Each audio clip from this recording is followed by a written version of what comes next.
ಮಾರುತಿ ಭೂಪಾಲರ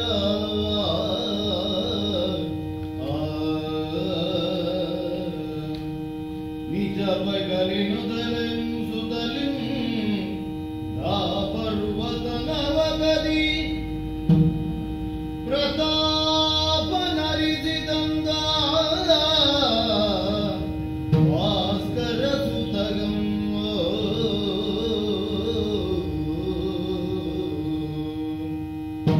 ಈ ಪರಿಸೃತ ಮಾರುತಿ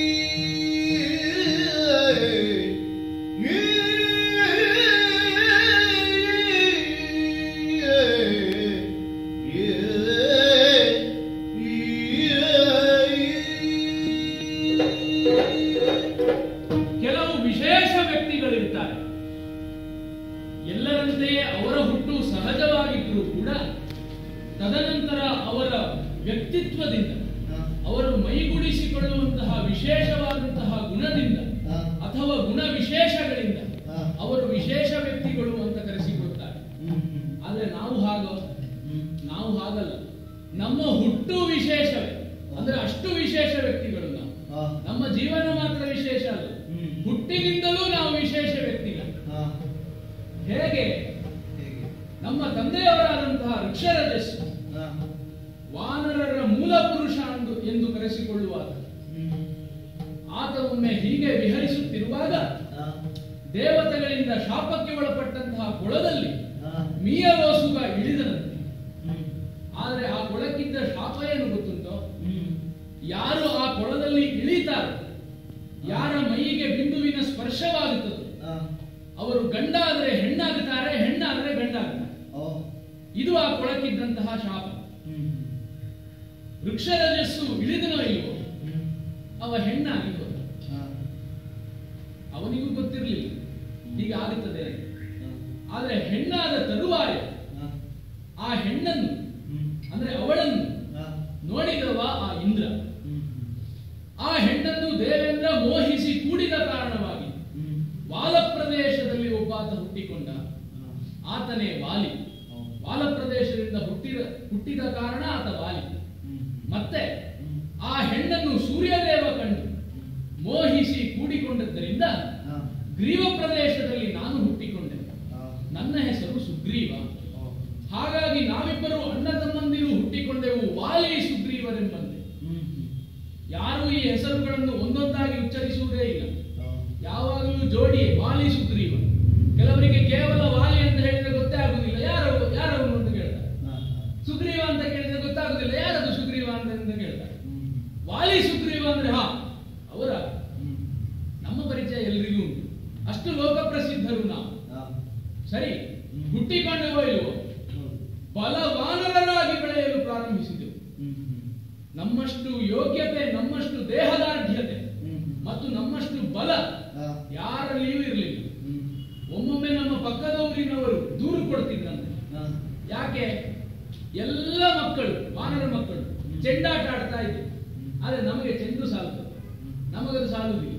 ನಾವು ಅಲ್ಲೇ ಕಾಣುವ ಬೆಟ್ಟ ಗುಡ್ಡಗಳನ್ನು ಎತ್ತುವುದು ಬಿಸಾಡುವುದು, ಅದು ಪಕ್ಕದ ಊರಿಗಲ್ವ ಬೀಳುವುದು. ಅವರೆಲ್ಲ ಬರುವುದು ಬೊಬ್ಬೆ ಹೊಡೆದು.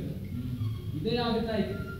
ಮತ್ತೆ ಸಮುದ್ರ ಮಥನದ ಕಾಲದಲ್ಲಿ ಅಣ್ಣನ ಒಂದು ವಿಶೇಷತೆ ಉಂಟು.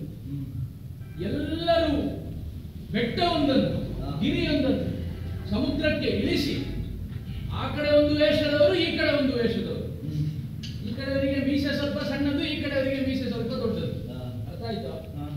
ದೇವತೆಗಳು ಮತ್ತು ಅಸುರರು ಅಂತ ಅರ್ಥ. ಇಬ್ಬರು ಮಥಿಸುತ್ತಾ ಇದ್ರು. ಯಾಕೆ ಎಂಬುದು ಅಣ್ಣನಿಗೂ ಗೊತ್ತಿರಲಿಲ್ಲ. ಮಥಿಸಿ ಅವರ ಸಾಮರ್ಥ್ಯ ಕುಗ್ಗಿ ಹೋಗಿ ಬಳಲಿ ಹೋದರು ಅವರೆಲ್ಲ. ಇದನ್ನು ನೋಡಿದಂತಹ ಅಣ್ಣ ವಾಲಿ, ನಾನು ಒಮ್ಮೆ ಸಮುದ್ರವನ್ನು ಮಥಿಸಿ ನೋಡ್ತೇನೆ ಅಂತ ಇಳಿದ. ಮೊದಲು ಮಥಿಸುತ್ತಿದ್ದವರು ಸಹಸ್ರಾರು ಮಂದಿ ರಾಕ್ಷಸರು ಮತ್ತು ಸಹಸ್ರಾರು ಮಂದಿ ದೇವತೆಗಳು. ಆದ್ರೆ ವಾಲಿ ಇರುವಾಗ ಅವರೆಲ್ಲ ಬೇಕು? ಬೇಡ. ಬಲಗಡೆಗೆ ಬಲಗೈ, ಎಡಗಡೆಗೆ ಎಡಗೈ ಕೊಟ್ಟು ತಿರುಗಿಸುವುದಕ್ಕೆ ಪ್ರಾರಂಭಿಸಿದ.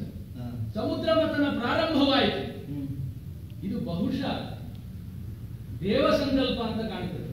ಅಲ್ಲಿಯೇ ಅವನ ಮದುವೆ ಆಗಬೇಕಿತ್ತು ಅಂತ ಕಾಣ್ತದೆ. ಸಮುದ್ರ ಮಥನದ ಪರಿಣಾಮವಾಗಿ ತಾರೆ ಎಂಬ ಹೆಣ್ಣು ಮಗಳೋರ್ವಳು ಹುಟ್ಟಿಕೊಂಡಳು.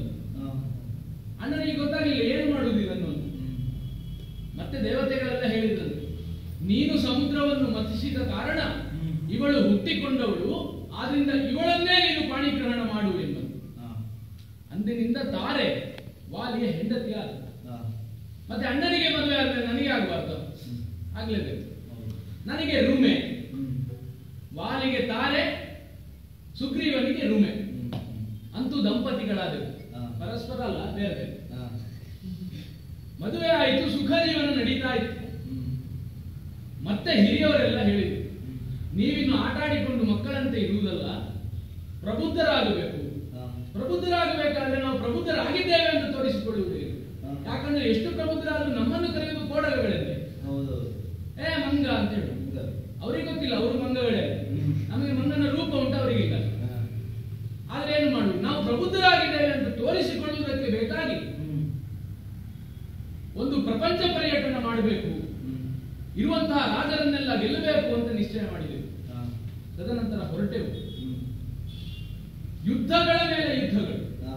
ಬಹಳಷ್ಟು ಜನ ನಮ್ಮ ಸಾಮರ್ಥ್ಯವನ್ನು ನೋಡಿ ತಂತಾನೆ ತಮ್ಮನ್ನು ಶರಣು ಬಂದಿದ್ದಾರೆ ನಮ್ಮಲ್ಲಿ. ಅವರನ್ನೆಲ್ಲ ನಾವು ಮನ್ನಿಸಿದ್ದೇವೆ. ಎದೆಯುಬ್ಬಿಸಿ ನಿಂತವರಿಗೆ ಎದೆಗೆ 4 ಒದ್ದಿದ್ದೇವೆ. ಅವರೆಲ್ಲ ಕಾಲಿಗೆ ಬಿದ್ದಿದ್ದಾರೆ ಈಗ.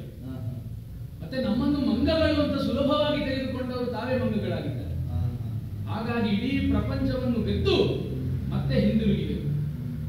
ಸರಿ, ಹೀಗೆ ಜೀವನ ಮುಂದೆ ನಡೀತಾ ಇರುವಾಗ ಒಂದು ಪಾತ್ರದ ಪರಿಚಯ ನಮ್ಮ ಜೀವನಕ್ಕಾಯಿತು. ಅದು ಪಾತ್ರವೋ ದೇವರೇ ಕಳಿಸಿಕೊಟ್ಟ ಗ್ರಹಚಾರದ ಪ್ರತಿರೂಪವೋ ನನಗೂ ಗೊತ್ತಿಲ್ಲ. ಮಾಯಾವಿ, ಮಾಯಾವಿ ಎಂಬಂತಹ ರಾಕ್ಷಸನ ಲಗ್ಗೆ ನಮ್ಮ ಪುರಕ್ಕಾಯಿತು. ಸರಿ, ನಾನು ಅಣ್ಣ ಯುದ್ಧಕ್ಕೆ ನಿಂತೆವು. ಯುದ್ಧ ನಡೀತಾ ಇರಬೇಕಾದ್ರೆ ತಾನು ಸೋಲ್ತೇನೆ ಅಂತ ಮಾಯಾವಿಗೆ ಗೊತ್ತಾಗಿರ್ಬೇಕು. ಯಾಕೆಂದ್ರೆ ಅಣ್ಣನ ಒಂದು ವಿಶೇಷತೆ ಉಂಟು ಸ್ವಾಮಿ. ಸಮುದ್ರ ಮಥನ ಕಾಲದಲ್ಲಿ ದೇವೇಂದ್ರ ಸಂತುಷ್ಟನಾಗಿ ಇವನಿಗೆ ವೈಜಯಂತಿ ಮಾಲೆ ಎಂಬುದನ್ನು ಒಂದು ಕೊಟ್ಟಿದ್ದಾರೆ. ಆ ಮಾಲೆಯನ್ನು ಧರಿಸಿ ವಾಲಿ ಯುದ್ಧಕ್ಕೆ ನಿಂತ ಅಂತ ಆದ್ರೆ ಎದುರುಗಡೆ ಎದುರಾಳಿಯ ಅರ್ಧದಷ್ಟು ಧೈರ್ಯವಾಗಲಿ, ಸ್ಥೈರ್ಯವಾಗಲಿ, ಸಾಮರ್ಥ್ಯವಾಗಲಿ, ಶಕ್ತಿಯಾಗಲಿ ಇವನಿಗೆ ವರ್ಗಾವಣೆ ಆಗುತ್ತೆ. ಹಾಗೆ ಅರ್ಥ ಆಯ್ತಾ ನಿಮಗೆ? ಎದುರುಗಡೆ ನಿಂತವರು ಎದುರಾಳಿಯ ಅರ್ಧದಷ್ಟು ಸಾಮರ್ಥ್ಯ ಇವನಿಗೆ ವರ್ಗಾವಣೆ ಆಗ್ತದೆ. ಮತ್ತೆ ಮಾಯಾವಿಯರಿಗೆ ಗೆಲ್ಲುವುದು. ಅವನು ಓಡ್ಲಿಕ್ಕೆ ಶುರು ಮಾಡಿ ವಾಲಿ ಬಿಡ್ತಾನ, ಅವನು ಓಡಿದ, ಅವನಿಗೆ ಓಡಿಸಿಕೊಂಡು ಹೋದ. ವಾಲಿ ಬಿಟ್ಟರೆ ನಾನು ಬಿಡ್ತೇನ, ನಾನು ಹೋದೆ ಹಿಂದೆ. ಹಾಗೆ ವಾಲಿ ಸುಗ್ರೀವರು ಇಬ್ಬರು ಸೇರಿಕೊಂಡು ಮಾಯಾವಿಯನ್ನು ಬೆನ್ನಟ್ಟಿದೆವು. ಅವ ಬಹುಶಃ ಬಹಳಷ್ಟು ಓಡಿ ಒಂದು ಗುಹೆಯನ್ನು ಸೇರಿಕೊಂಡ. ಬೃಹದಾಕಾರದ ಗುಹೆ, ಕಾಡ್ಗತ್ತಲು, ಎತ್ತೆತ್ತ ಕತ್ತೆತ್ತಿ ನೋಡಿದ್ರು ಕತ್ತಲೇ ಕತ್ತಲೆ. ಹಾಗಾಗಿ ವಾಲಿ ಹೇಳಿದ, ಇಬ್ಬರು ಹೋಗುವುದು ಬೇಡ ತಮ್ಮ, ನೀನು ಗುಹೆಯ ಹೊರಗೆ ನಿಲ್ಲು, ನಾನು ಒಳಗೆ ಹೋಗಿ ಅವನನ್ನು ಕೊಂದು ಬರ್ತೇನೆ. ಆಯ್ತು ಅಂತ ಹೇಳಿದ. ನಾನು ಸಣ್ಣ ಪ್ರಾಯದಿಂದಲೂ ಅಷ್ಟೇ, ಅಣ್ಣ ಎಂತ ಹೇಳಿದ್ರು ಆಯ್ತು ಸರಿ, ಅದಕ್ಕೆ ಎದುರು ಮಾತಾಡ್ಲಿಕ್ಕೆ ಸರಿ ನಾನು ಇಲ್ಲೇ ಇರ್ತೇನೆ ಅಂತ ಹೇಳಿದೆ. ಅವ ಒಳಗೆ ಹೋದ. ಎಷ್ಟು ವರ್ಷ ಯುದ್ಧ ಆಯ್ತು ನನಗೆ ಗೊತ್ತಿಲ್ಲ ಸ್ವಾಮಿ. ನಾನು ಅಣ್ಣ ಈಗ ಬರ್ತಾನೆ ನಾಳೆ ಬರ್ತಾನೆ ಅಂತ ಕಾಯುವುದು. ಅಣ್ಣನ ಸುದ್ದಿ. ಮತ್ತೆ ಒಳಗಿಂದ ಒಂದು ಒಬ್ಬೆ ಕೇಳಿಸಿತು ಒಂದು ದಿನ, ಹಾ ತಮ್ಮ ಸುಗ್ರೀವ ಕಾಪಾಡು ಕಾಪಾಡು ಎಂದು. ಅರೆ ಸರಿಯಾಗಿ ಕಿವಿಗೊಟ್ಟು ಕೇಳ್ತೇನೆ, ವಾಲಿಯದು. ಮಾಯಾವಿ ವಾಲಿಯನ್ನು ಸೋಲಿಸಿದ್ರು. ನನಗೆ ನಂಬುವುದಕ್ಕೆ ಸಾಧ್ಯವಾಗಲಿಲ್ಲ. ಅಷ್ಟಾಗುವಾಗ ಮತ್ತೊಂದು ಒಬ್ಬೆ ಕೇಳಿಸಿತು, ಹಾ ವಾಲಿ ಸುಗ್ರೀವ ಕಾಪಾಡು ಕಾಪಾಡು. ಇದು ವಾಲಿಯದ್ದೇ. ಹಾಗಿದ್ರೆ ಮಾಯಾವಿಯ ಬಲೆಗೆ ವಾಲಿ ಬಿದ್ದಿದೆ. ಶಕ್ತಿ ಸಾಮರ್ಥ್ಯದಿಂದ ತಂತ್ರದಿಂದ ವಾಲಿಯನ್ನು ಗೆಲ್ಲುವುದಕ್ಕೆ ಸಾಧ್ಯವಿಲ್ಲ. ಹಾಗಿದ್ರೆ ಮಾಯಾವಿ ಏನೋ ಒಂದು ಕುತಂತ್ರವನ್ನೇ ಮಾಡಿದ್ದಾನೆ ಎಂಬಂತೆ ಗ್ರಹಿಸಿ ಬಹಳಷ್ಟು ಮನನೊಂದವನ ಪ್ರೀತಿಯ ಅಣ್ಣನನ್ನು ಕಳೆದುಕೊಂಡನಲ್ಲ ಎಂಬಂತೆ. ಆದರೆ ಒಂದು ರಾಜಕೀಯವಾದಂತಹ ವಿಚಾರ ನನಗೆ ಹೊಳೆಯಿತು. ವಾಲಿಯನ್ನೇ ಕೊಂದಂತಹ ಮಾಯಾವಿ ಒಂದು ವೇಳೆ ಹೊರಗೆ ಬಂದರೆ ನಮ್ಮವರಿಗಾಗಲಿ ನಮ್ಮ ಜನರಿಗಾಗಲಿ ಎಷ್ಟು ತೊಂದರೆ ಕೊಟ್ಟಾನು ಎಂಬಂತೆ ದಿಗ್ಭ್ರಾಂತನಾಗಿ ಹೋದೆ ನಾನು. ಹಾಗಿದ್ರೆ ಏನು ಮಾಡುವುದು? ಒಂದು ಉಪಾಯ ಹೊಳೆಯಿತು. ದೊಡ್ಡದಾದಂತಹ ಕಲ್ಲೊಂದನ್ನು ಎತ್ತಿ ಆ ಗುಹೆಯ ಬಾಗಿಲಿಗೆ ಇಟ್ಟೆ. ಎಂತಹ ಕಲ್ಲು ಅಂದ್ರೆ ಅದನ್ನು ಅಲ್ಲಾಡಿಸುವುದಕ್ಕೆ ವಾಲಿಗೆ ಬಿಟ್ಟರೆ ಮತ್ತೆ ಯಾರಿಗೂ ಸಾಧ್ಯವಾಗುವುದಕ್ಕಿಲ್ಲ. ಯಾಕಂದ್ರೆ ವಾಲಿಯ ಸಾಮರ್ಥ್ಯ ಇರ್ತವನು ನಾನು ಮಾತ್ರ. ಹಾಗಾಗಿ ಎಷ್ಟು ದೊಡ್ಡ ಗಾತ್ರದ ಕಲ್ಲು ಬೇಕು ಎಂದು ಸರಿಯಾಗಿ ತರ್ಕಿಸಿ ಅದನ್ನೇ ಕಷ್ಟಪಟ್ಟು ಎತ್ತಿ ಗುಹೆಯ ಬಾಗಿಲಿಗಿಟ್ಟೆ. ಇಟ್ಟಿದ್ರಲ್ಲಿ ಎರಡು ಉದ್ದೇಶ ಇತ್ತು ಸ್ವಾಮಿ. ಯಾಕಂದ್ರೆ ವಾಲಿ ಸತ್ತಿದ್ದಾನೆ ಅಂದ್ರೆ ನನಗೆ ಇನ್ನೂ ಪೂರ್ತಿ ನಂಬಿಕೆ ಬಂದಿರಲಿಲ್ಲ. ಒಂದು ವೇಳೆ ವಾಲಿ ಬದುಕಿದ್ರೆ ಅವನಿಗೆ ಈ ಕಲ್ಲನ್ನು ಬದಿಗೆ ಸರಿಸುವುದು ದೊಡ್ಡ ವಿಷಯವೇ ಅಲ್ಲ. ಎಡಗೈಗೆ ಕಿರು ಬೆರಳಲ್ಲಿ ಅದನ್ನು ಸರಿಸಿ ಹೊರಗೆ ಬರ್ತಾನೆ. ಹಾಗಾಗಿ ಸಮಸ್ಯೆ ಇದೆ. ಒಂದು ವೇಳೆ ವಾಲಿ ಸತ್ತು ಮಾಯಾವಿ ಉಳಿದುಕೊಂಡಿದ್ರೆ ಅವ ಗುಹೆಯಲ್ಲೇ ಸರ್ವನಾಶ ಆಗಿ ಹೋಗಲಿ. ಈ ಎರಡು ಉದ್ದೇಶದಿಂದ ಕಲ್ಲನ್ನು ಇಟ್ಟೆ. ಆ ಜಾಗವನ್ನು ಬಿಟ್ಟೆ. ನಮ್ಮ ಪುರವನ್ನು ಸೇರಿಕೊಂಡೆ, ಕಿಷ್ಕಿಂಧೆ ನಗರವನ್ನು.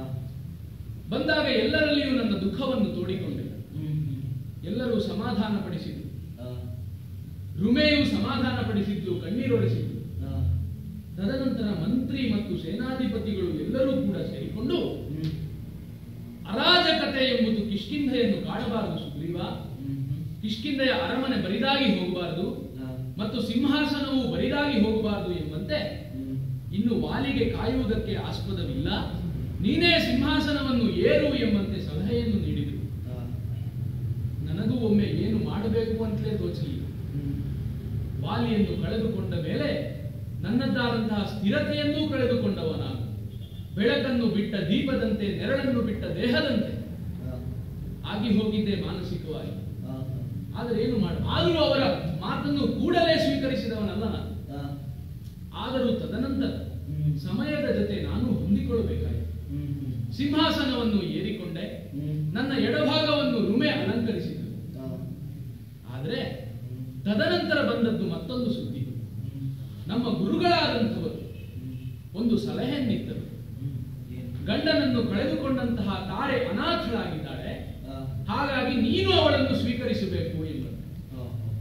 ನಮ್ಮ ವಾನರರಲ್ಲಿ ಈ ಒಂದು ಪದ್ಧತಿ ಉಂಟು ಸ್ವಾಮಿ. ಅಣ್ಣ ಸತ್ತು ಹೋದ ಅಂತಾದ್ರೆ ಅಣ್ಣನ ಹೆಂಡತಿಯನ್ನು ತಮ್ಮನಾದರೂ ಸ್ವೀಕರಿಸಬಹುದು. ನಿಮ್ಮ ಮನುಷ್ಯರಲ್ಲಿ ಇದುಂಟೋ ಇಲ್ವೋ ನನಗೆ ಗೊತ್ತಿಲ್ಲ. ನಮ್ಮ ವಾನರಲ್ಲಿ ಈ ಪದ್ಧತಿ ಉಂಟು. ಉಂಟಾ? ನಿಮ್ಮಲ್ಲಿ ಉಂಟಾ? ಸರಿ, ಒಟ್ಟಿನಲ್ಲಿ ಗುರುಗಳು ಹೇಳಿದ್ರು ಇಲ್ವೋ, ಅವರ ಮಾತನ್ನು ತೆಗೆದುಹಾಕುವುದಕ್ಕೆ ಸಾಧ್ಯವಿಲ್ಲ. ಹಾಗಾಗಿ ಸಿಂಹಾಸನದಿಂದ ಸ್ವಲ್ಪ ಸರಿದೆ, ಬಲಭಾಗಕ್ಕೆ ತಾರೆ ಕುಳಿತುಕೊಂಡು, ಬಲಭಾಗಕ್ಕೆ ತಾರೆ, ಎಡಭಾಗಕ್ಕೆ ರುಮೆ. ಒಟ್ಟಿನಲ್ಲಿ ಸುಗ್ರೀವನ ಆಡಳಿತ ಪ್ರಾರಂಭವಾಯಿತು. ಮತ್ತೆ ಇನ್ನೊಂದು ಉಂಟಂತೆ ಸೂಕ್ಷ್ಮ. ನನಗೂ ಬಹಳ ಆಶ್ಚರ್ಯವೇ ಇದೆ. ಅತ್ತಿಗೆ ಆದಂತಹ ತಾರೆ ಮನದಲ್ಲಿಯೇ ನನ್ನನ್ನು ಬಯಸಿದ್ದು. ಇದು ಗುರುಗಳು ತದನಂತರ ನನಗೆ ಬಿಟ್ಟುಕೊಟ್ಟಂತಹ ಗುಟ್ಟು. ಆದರೆ ಒಂದುಂಟು, ತಾರೆಗೆ ಈ ಭೌತಿಕವಾದಂತಹ ಸಂಬಂಧಗಳ ಯಾವುದೇ ಕಟ್ಟುಪಾಡುಗಳಿಲ್ಲ. ಯಾಕೆ? ಅವಳು ಯೋನಿಜೆ ಅಲ್ಲ, ಅವಳು ಅಯೋನಿಜೆ. ಅಯೋನಿಜೆಯಾದವಳು ಬದುಕಲ್ಲಿ ಯಾರನ್ನು ಬೇಕಾದರೂ ಸ್ವೀಕರಿಸಬಹುದು. ಈ ತರ್ಕ ತಾರೆಗೂ ಗೊತ್ತಿದ್ದರಿಂದ ನನ್ನನ್ನು ಅವಳು ಯಾವುದೇ ಸಂದೇಹವಿಲ್ಲದೆ ಸ್ವೀಕರಿಸಿದಳು. ಆದ್ದರಿಂದ ನಾನು ಸ್ವೀಕರಿಸಿದೆ. ಸರಿ, ಆಡಳಿತ ನಡೀತಾ ಇತ್ತು. ಅಯ್ಯೋ ದೇವರೇ, ಅಲ್ಲಿಗೆ ನನ್ನ ನಿಜವಾದ ಕಥೆ ಶುರುವಾಗುವುದು. ಇಷ್ಟು ಪೀಠಿಕೆ ಈಗ ಕಥೆ ಶುರುವಾಗುವುದು. ವಾಲಿ ಮತ್ತೆ ಬಂದ. ನಾನು ಭೂತ ಬಂದದ್ದ ಅಂತ ಎಣಿಸಿದೆವು. ಅಲ್ಲ, ವಾಲಿ ಆದಾನುಭಾವ ಎದುರುಗಡೆ ನಿಂತಿದ್ದಾನೆ. ಅವನ ಕಣ್ಣು ಕೆಂಪಾಗಿದೆ, ನನ್ನ ಕಾಲು ನಡುಗ್ತಾ ಇದೆ. ಏನು ಮಾಡ್ತಾನೆ ಅಂತ ಹೇಳಲಿಕ್ಕೆ ಸಾಧ್ಯ ಇಲ್ಲ, ಅಷ್ಟು ಕೋಪೋದ್ರಿಕ್ತನಾಗಿದ್ದಾನೆ. ಒಂದು ಎಡಗಾಲಲ್ಲಿ ನನ್ನ ಸೊಂಟಕ್ಕೆ ಒದ್ದಿದ್ದಾನೆ ಸ್ವಾಮಿ. ಇದುವರೆಗೂ ನನಗೆ ಅದಕ್ಕೆ ಮದ್ದು ಸಿಗಲಿಲ್ಲ. ಇನ್ನೂ ನೋವುಂಟು. ಹೌದು, ಸೊಂಟ ನೋವು. ಅಂತೂ ರಾಜ್ಯ ಬಿಟ್ಟೆ. ಹೆದರಿಕೆ. ರಾಜ್ಯ ಬಿಟ್ಟು ಓಡಿಸಿದ ಅಂತ ಹೇಳಬೇಕು, ಬಿಟ್ಟೆ ಅಂತ ಹೇಳುವುದಕ್ಕೆ. ನಾನು ಓಡುವುದಕ್ಕೆ ಶುರು ಮಾಡಿದೆ. ಸಿಂಹಾಸನದ ಮೇಲೆ ಅವನು ಕುಳಿತುಕೊಂಡ. ನಾನು ಮಾಡಿದ್ದನ್ನೇ ಅವನು ಮಾಡಿದ. ವಾನರಲ್ಲಿ ಅದಿಲ್ಲ. ಅಣ್ಣನ ಹೆಂಡತಿಯನ್ನು ತಮ್ಮ ಸ್ವೀಕರಿಸಬಹುದು, ತಮ್ಮನ ಹೆಂಡತಿಯನ್ನು ಅಣ್ಣ ಇಟ್ಕೊಳ್ಳಿಕ್ಕಿಲ್ಲ. ಅದು ವಾಲಿಗೆ ಗೊತ್ತಿಲ್ಲ, ಗುರುಗಳಿಗೆ ಹೇಳಲಿಕ್ಕೆ ಧೈರ್ಯ ಸಾಧ್ಯ. ಒಟ್ಟಿನಲ್ಲಿ ರುಮೆ ನನ್ನ ಪಾಲಿಗಿಲ್ಲ. ಈಗ ರುಮೆ ವಾಲಿಯ ಬಲಭಾಗಕ್ಕೆ, ತಾರೆ ಎಡಭಾಗಕ್ಕೆ. ಸ್ವಂತ ಹೆಂಡತಿ ಎಡಭಾಗಕ್ಕೆ, ಮತ್ತೆ ಬೇರೆ ಹೆಂಡತಿಗೆ ವ್ಯಾಖ್ಯಾನ ಏನು ಅಂತ ಕೇಳಬೇಕು.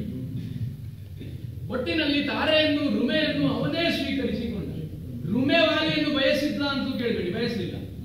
ಅದು ಏನಿದ್ರು ವಾಲಿಯ ದರ್ಪಕ್ಕೆ, ಧೈರ್ಯಕ್ಕೆ ಅಂಜಿ ಅವಳ ಜೊತೆಗಿದ್ದದ್ದು. ನಾನು ಧೈರ್ಯ ಮಾಡಿ ಹೆಂಡತಿಯನ್ನು ಬಿಟ್ಟುಕೊಡ್ಲಿಕ್ಕಾಗುತ್ತದೆ. ಏನು ಬಿಟ್ಟರು ಹೆಂಡತಿಯನ್ನು ಬಿಟ್ಟುಕೊಡ್ಲಿಕ್ಕಾಗುತ್ತದೆ. ಮತ್ತೆ ಸ್ವಲ್ಪ